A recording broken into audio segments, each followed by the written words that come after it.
A little while back, I took a trip back to the 80s to dig up 10 slasher flicks that I figured that just not enough people talked about. But you know what? There's more. I mean, that's the thing about the 80s. There was always more slashers around. So let's go back and check out 10 more. And some of these need to have a little more light shown on them. And you know, some of them, well, you're gonna see why they were forgotten in the first place. Number 10. First up is the notorious Sledgehammer from 1983. In the last list of 80s slashers that I did, I featured a movie called Boarding House that's widely considered to be the first shot-on-video horror film released, but this one was right behind it. It was written and directed by David A. Pryor, who then went on to do a pretty long list of fun low-budget flicks until his passing in 2015. This starts with a small child being abused and locked in a closet, and someone kills the mom and her boyfriend with a sledgehammer. It's in the title. You knew it was coming. It then jumps to 10 years later in a group of what is described as teenagers, but I mean, look at these people. Then there's this lengthy sentimental moment, which is just one shot in slow motion with sappy music over top.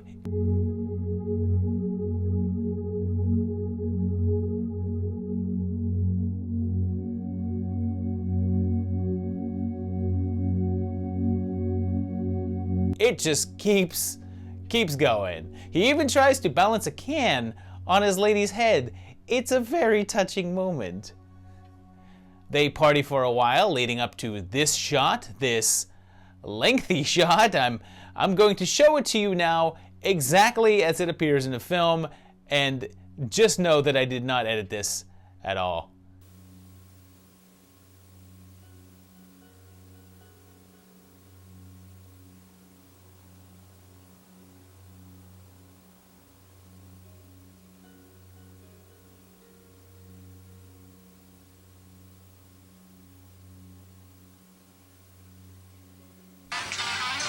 That is a full 30-second shot of a house with nothing happening.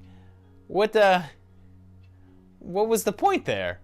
Then, in more time padding, they tell the story of the murders in the house and just straight up show flashbacks to the same footage from the beginning. Like, remember this from a half hour ago? They have a seance which elicits this exchange. I want you. For what? We want to drink your blood. Bullshit. And a killer is there with a knife? Come on, man. It's in the title.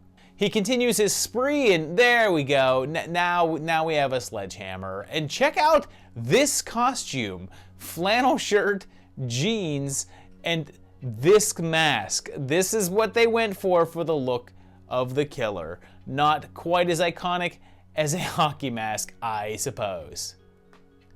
Big ol' 65 here gets treated to some trippy dream images, and our crew gets whittled down in slow motion. There's just so much slow motion here.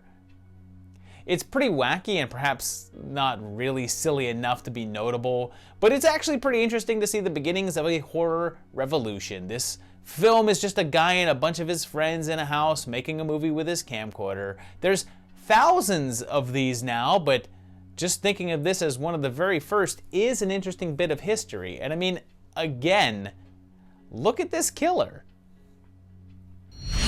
Number 9. Late in the 80s and well past the heyday of the slasher boom came Amsterdam from writer-director Dick Maas, who went on to work on quite a few more horror projects after this, including Sint, a pretty cool killer Santa Claus movie. And he had previously done The Lift, which was about a killer elevator. Yep. We're in Amsterdam because where did you think that we would be with that title? And there's a murderer on the loose, preying on women of the night, dressed in a wetsuit, and he pulls them into the canals and leaves them hanging for a tour group to discover in a pretty outstanding sequence. We have a police officer and his daughter, and she holds a gun on him, and he says it's loaded, and it's like no big deal, I guess. And the killer's pretty damn effective, like a River Jason, and they soon figure out that their guy is a diver, and there's a good amount of police procedural stuff that goes on, but this killer actually gets himself a pretty solid body count, and it does feel like a cross between a horror slasher flick and an action film with one hell of a speedboat chase scene, and this one's pretty great. I'm actually surprised more people don't talk about it, because it gives you a lot of what you're looking for when you talk about 80s slashers. The couple things that seem to hold it back are the Dutch language nature of the film, although dubbed versions are readily available, and the long length, because at just under 2 hours, it's a bit excessive. It does have a pretty cool reveal at the end with the killer, even if the finale is a touch anticlimactic. But I recommend this one, and I mean, it even has an ending theme song title track. Amsterdam, Amsterdam, oh. Number 8. Now let's go to 1982's Death Valley, which immediately kicks off with the head vampire and Ralphie in his very first movie, and was directed by Dick Richards, who went on to direct Heat. No, not that one. This one had Burt Reynolds. He was also nominated for an Oscar as a producer for Tootsie, but hasn't really been in the industry since the late 80s. So, little Billy goes on vacation with his mom, who's also Andy's mom, and her new boyfriend, Paul Lamont, who, and I guess I should make an American Graffiti reference, or maybe a Puppet Master one, but honestly, the only thing I think about when I hear Paul Lamont's voice is rock and roll. What's going on? They head out to the desert, but there's someone out there doing some killing, and everyone in town has these weird pendants around their necks, and Stephen McHattie is a waiter, and hey, Blair is the sheriff. This is a pretty big cast, and Hal is revealed as the killer, and he goes on the hunt for Billy and his family. When the kid's alone at the hotel, the stalking begins, and a game of cat and mouse ensues. Lots of bullets get sprayed around without any sort of concern for anyone's eye safety, and yeah, it's a nice little thriller. The slasher elements are ultimately a smaller part of the film since the reveal happens much earlier than you would expect, and it's not a whodunit kind of movie. It's pretty obvious from the first moment that McHattie shows up that he's our guy, so the movie doesn't delay all that, but it does have one hell of a twist to throw at you in the very end that I do not want to spoil here, and I like this. It is worth a watch. Number 7. It's time to check out Blood Harvest from 1987, and this is one that I would consider pretty obscure up until recently when a remaster reissue brought it some new attention, but there's only one way to describe this one: the Tiny Tim horror movie. Directed by Bill Rebane, who might be most well known for the Great Spider Invasion, but he also made the now notorious monster truck movie Twister's Revenge. It has a bunch of farmers losing their farms to foreclosure, and one of those farmers is Tiny Tim in his first feature role. Now, if you don't know who Tiny Tim is, then you've probably never listened to Dr. Demento, and if you don't know who Dr. Demento is, man, you missed out on some cool stuff that you ought to now seek out. But you may also know Tim from Howard Stern from his numerous appearances on the show. He played ukulele and sang in a falsetto, with his biggest hit being Tiptoe Through the Tulips. But see him here like you've never seen him before, as a creepy clown. And check out this performance. I brought you some flowers, Jill. Where are my parents? I picked these especially for you. No, I want some answers. Don't you want them? Reportedly, this entire film was shot over the course of one day and night, which I kind of find hard to believe, and Mervyn, or the marvelous Mervo, has lost his mind. And I have to say that if they shot this in one day, I really commend them. I can sort of see how it's possible since a good deal of shots are outside in the daylight, and there's not a lot of shot variation. Most of the setups are just one angle, but it's still a lot of setups. It's sluggish at times, and it's pretty easy to figure out exactly what's going on, even though the movie kind of wants to play it up as a mystery. But it's worth checking out to see about the whole shot in one day thing, but more importantly for Tiny Tim's performance, since it's something to see? I'm a tree. Birdies lie in my branch.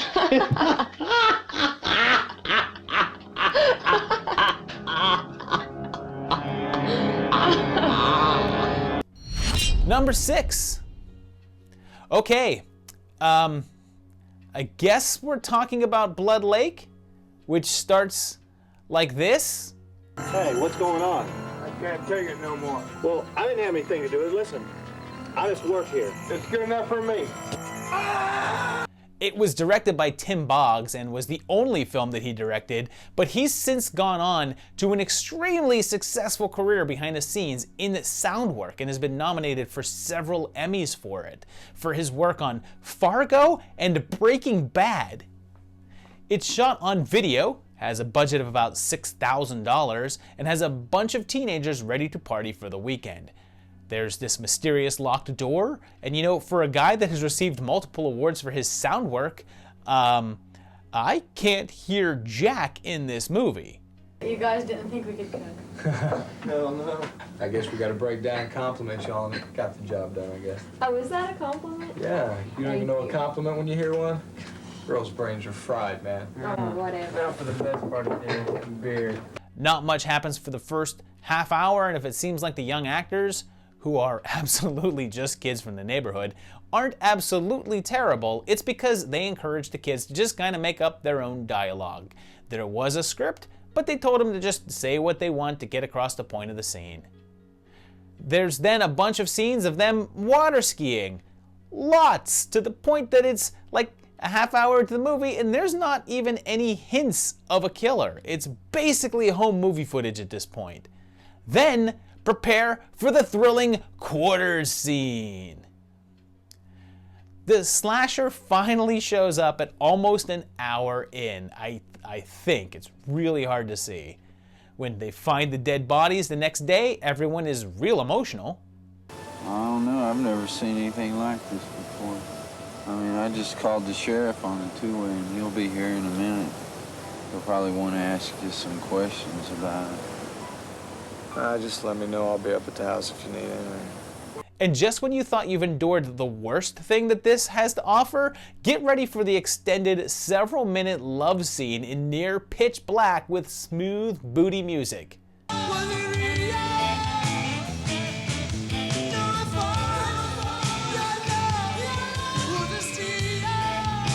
I don't know why I'm putting this on here. I'm not recommending it, but I guess that it's more of a challenge.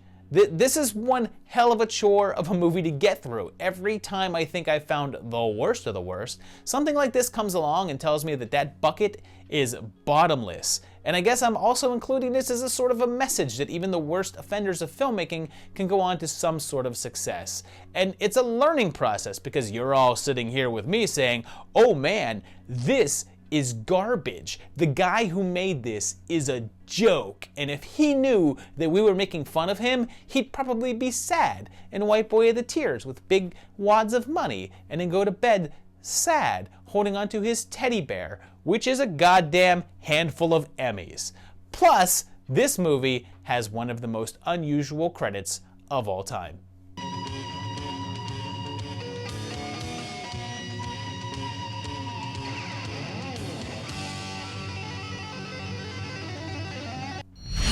Number 5.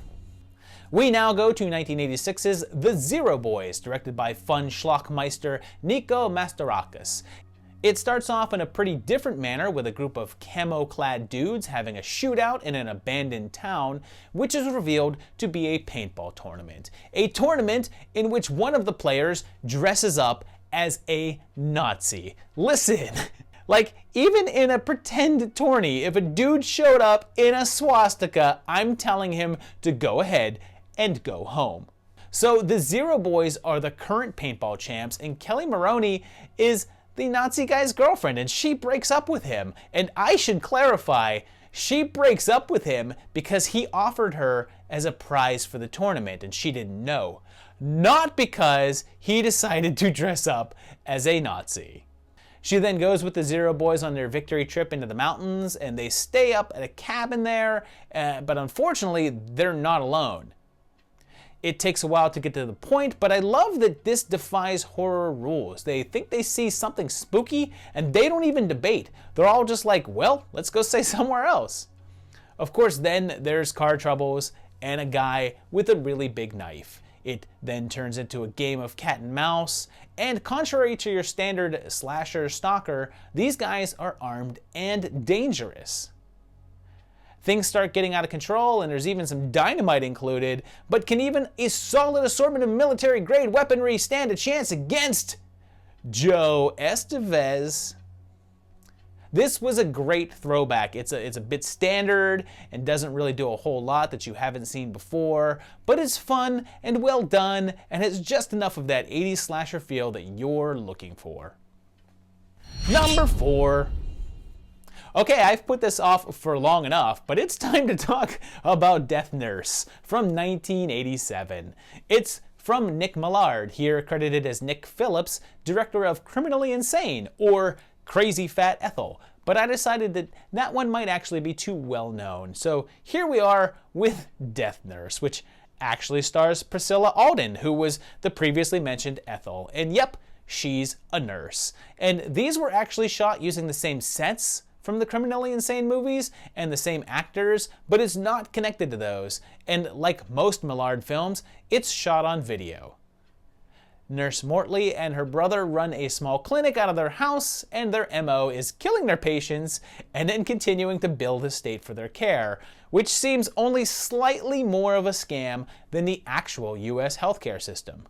But a social services worker keeps coming around, and they actually have to Weekend at Bernie's a guy, which is pretty hilarious. For some reason, they actually splice in footage from Criminally Insane as Nurse Mortley's dreams. And yep, this is what I watch for. Lousy, awful cinema that still has this goofiness to it that you can't turn away from.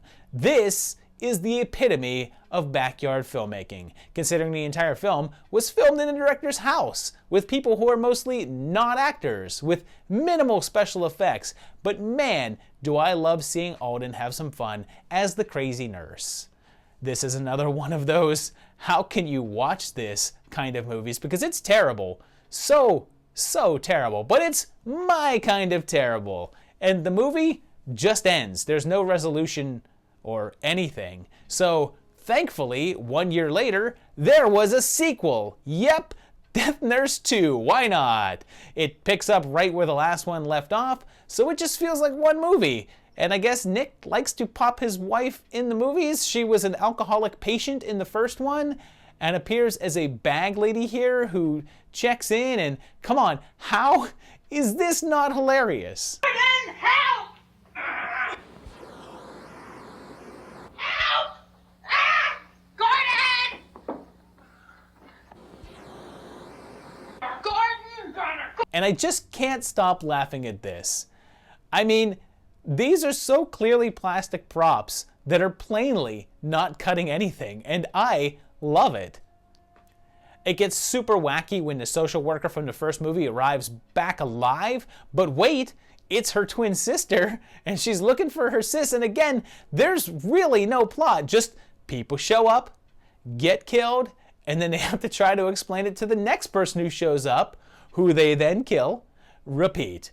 Yes, it wears its welcome out after a while, but with each film only around an hour, and with enough silliness happening to keep you from being bored, like sound breaking up during killing because they didn't carry the audio between cuts, so the sound is only there in the shots that contain the person doing the screaming.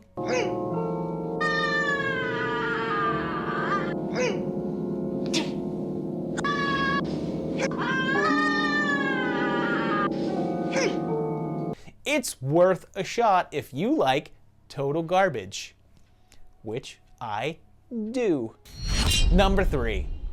Now let's take a trip down the highway, and it's 1985's Horror House on Highway 5, and it was directed by Richard Casey, and this was his directorial feature debut.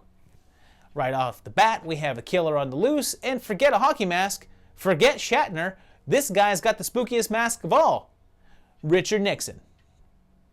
A teacher sends a bunch of students up to do research on a missing rocket scientist for a project, and there's also an oddball Doc and his unstable brother who kidnap people and are trying to do some sort of ritual, and the killers are randomly attacking folks on the highway, and this one has a bit of a sense of humor in that I don't think you're supposed to take most of it seriously. What's wrong with you? You just ran that guy over. You must have a low IQ.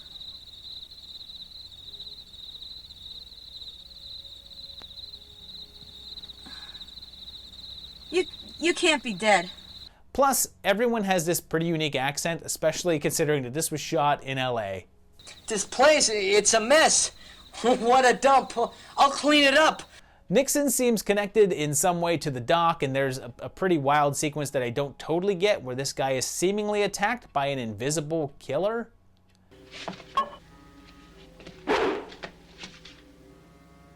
And then falls onto this tool, which stabs him in the head, but he's still alive? This movie starts crazy and ends that way, but there's a pretty dull chunk in the middle where not much happens. But it gets so weird and throws so many things up in the air. Nazi skull caps and rockets and zombies, and a depressing ending that doesn't really answer many of the questions that the film brought up. But since it was so little seen, it's not like many people were asking. But Richard Casey decided to give it a shot anyway. 29 years later with 2014's Horror House on Highway 6. There's another group of students heading out to investigate an urban legend about the Horror House on Highway 6, and a doctor whose nephew is, I guess, great value Pauly Shore. There's a new killer on the loose, but there's also apparently some kind of haunted soda machine. And this guy said he had an accident with a metal rake, but a doctor fixed him up. So I guess this is the same character from the first one, and he survived. He's played by the same actor, so I guess so.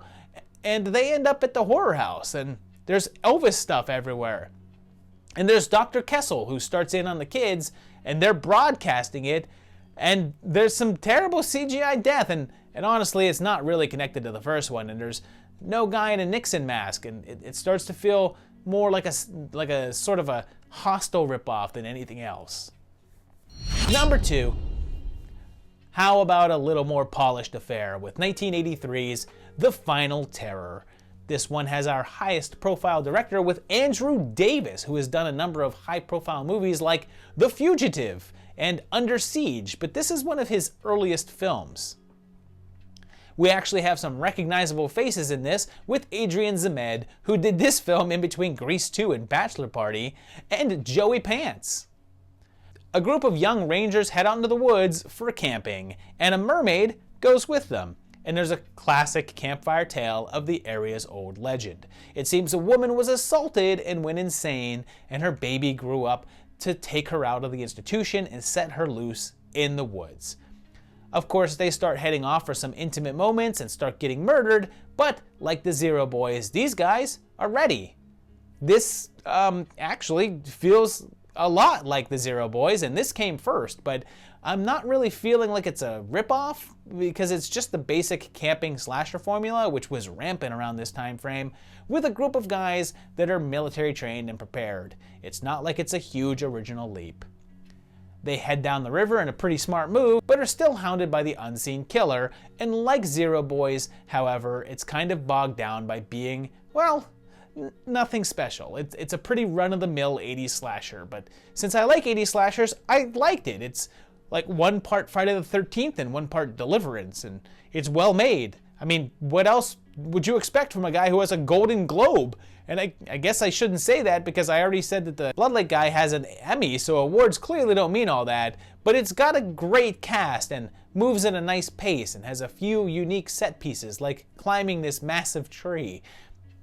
The ending reveal is not much of a surprise, although it does feature a pretty spectacular villain takedown, and this one it's also worth the watch. Number 1. Our final movie on this list is also the earliest, as it's 1981's Bloody Moon, and it's from the extremely prolific Jesus Franco. It's hard to believe that the guy has made over 150 movies, and so far I've only covered him once, and it was a movie called Killer Barbies vs. Dracula, and then, hold up, I ended up cutting that from the episode, so I haven't covered him at all. Well, that ends with this movie, which has a disfigured man donning a Mickey Mouse mask and tricking her into thinking that he's her boyfriend. And I don't know about you, but if my significant other simply put on a little stringed mask, I'm pretty sure that I would not be fooled. But I guess she's had some drinks, maybe? He kills her and is locked away for 5 years, then released into the care of his sister, and she takes him to this boarding school that their aunt runs, but she's killed by an unseen killer. And Miggs and his sister have an, interesting relationship. A killer is murdering the girls now and trying to make it seem like fellow student Angela is going crazy, and maybe she is. Didn't you see that enormous rock that came flying down just now? It only just missed me. Senorita, you must read the signs. But I could have been killed. What good does a sign do when I can't understand it? Like, you're in another country, going to school there, and you don't know the language there, which is fine, but then you're gonna be mad that you don't understand the signs warning you? I mean, the sign probably just said, cuidado, and my Spanish is terrible, but I mean, I know that. And then we meet horror's smartest character ever. She meets a man wearing a mask, goes with him for sex without seeing his face, and he takes her to this abandoned building in the middle of nowhere, and she's game. And he starts to tie her up, and she's still game. She's totally down for all of this and doesn't even start to get worried until he turns on a giant buzzsaw and moves her towards it. And she still doesn't sound that freaked out. Untie me! I want to get out of here, please! Well, it leads to this film's standout death, which is pretty awesome, even if it's one of the most obvious mannequins of all time. It's not exactly what I would call a good movie. It throws about 7 plot lines up in the air, I guess, as a bunch of red herrings, but it just feels like a lot that is never really fleshed out. And in the end, it just feels like a series of loosely connected storylines. But there's something pretty wild and enjoyable about it. It's like a weird slasher knockoff that doesn't quite work, and because of that, somehow it does? The ending has a decent twist that you sort of see coming, I guess, but you were guessing the whole way whether it was just one of the dozen or so red herrings that they were throwing out, so it's not a surprise, but somehow it is. I don't know. I liked it. So there you have it. 10 movies from the 80s that are not that frequently talked about. And some of them I completely get why, but other ones, yeah, you should check out. They're the ones I don't really see people chatting about or posting about or making comments about or having fond memories about. None of that stuff. But there's a couple in here that are absolutely watchable and a pleasant little treat. If you've seen them, if you've seen some of these or haven't seen some of them, or want to see them now, leave me that down below in the comment. If you have additional slashers from the 80s that you feel people just don't talk enough about, leave it down below, because I'm sure there'll be a third part of this in the near future. There's tons of lost 80s slashers. Tons of them. If you enjoy the video, please hit the like button. If you enjoy what you see on this channel, of course, subscribe. Hit the bell if you want notified when new videos are coming up. And if you get a chance, check out my Patreon page at patreon.com/movietimelines. These guys do, and they're great. Thank you guys for helping to support the channel. You guys also support the channel just by watching and sharing it out to your friends if you want to do that. And I'll see you very shortly for another great video. Thanks a lot, guys, and bye-bye.